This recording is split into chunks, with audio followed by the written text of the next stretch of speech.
Hey guys, welcome to my channel, Creative Film It. This is Santana Thomas. And today's topic is going to be about a very challenging photo shoot that I did with a model of mine. It was basically a retro arcade-ish photo shoot. And I kind of want to go with you guys over the details of basically what you should do and what you should not do during these type of photo shoots. Pretty much just going to wing it as we're going through this video that I have on my computer. And every day you guys see that I have this computer just sitting here, and yeah, so let's just go ahead and just stop talking and just get right onto it real quick. Don't expect.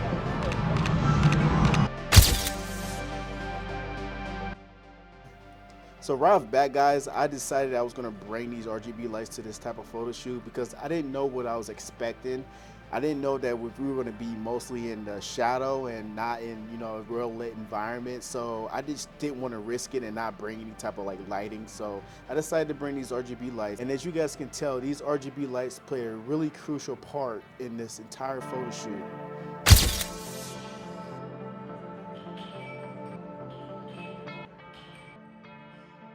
So we decided to just go ahead and switch locations, and basically I didn't know what I was expecting because of these weird lights that were in the background of our model.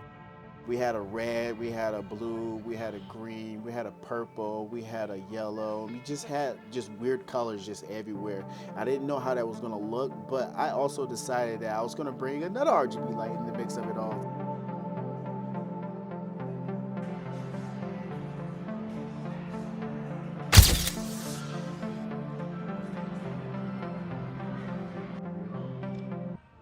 So basically with these type of photo shoots, what I like to do is I like to scout out areas where there's not too much lighting and where there's not too much unexposed lighting. Just everything is just basically even, because as you guys can tell, these type of lighting environments is way out of my control. So I have to work with what I got here, which is why the RGB lights was very important.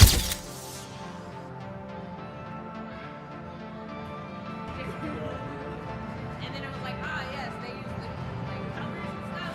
And I was like, that.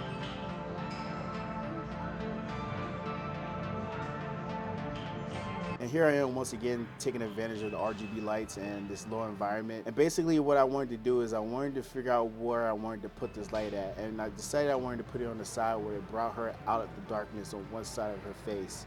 As you guys can tell, that was pretty good.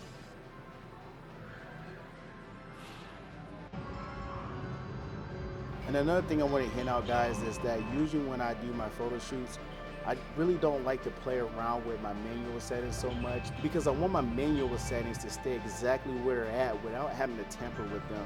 But as you guys can tell, in this type of environment, as the background was kind of lit up a little bit more, I've actually had to expose more for my subject in the background, and I basically brought everything back up in post-production. Just like that, I'm gonna get a full body pic.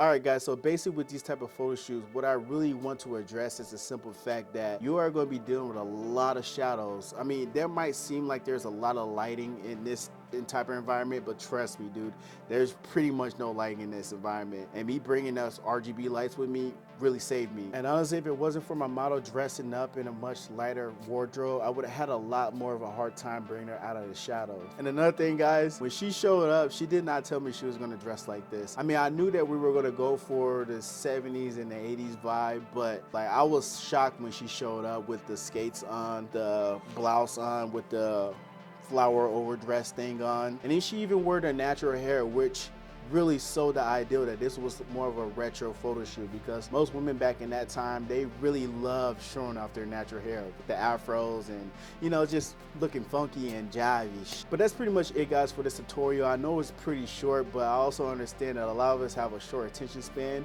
and we do not like to watch videos that's like 10 to 20 minutes long. So I tried to shorten this video and also put a lot of good useful information inside of it without you guys losing track of everything, but also gaining a lot of information. So if you guys like this video, make sure you give it a thumbs up and like and subscribe to my channel, because I got a lot more of these videos coming, and this right here is just the beginning. So stay tuned for the next ones.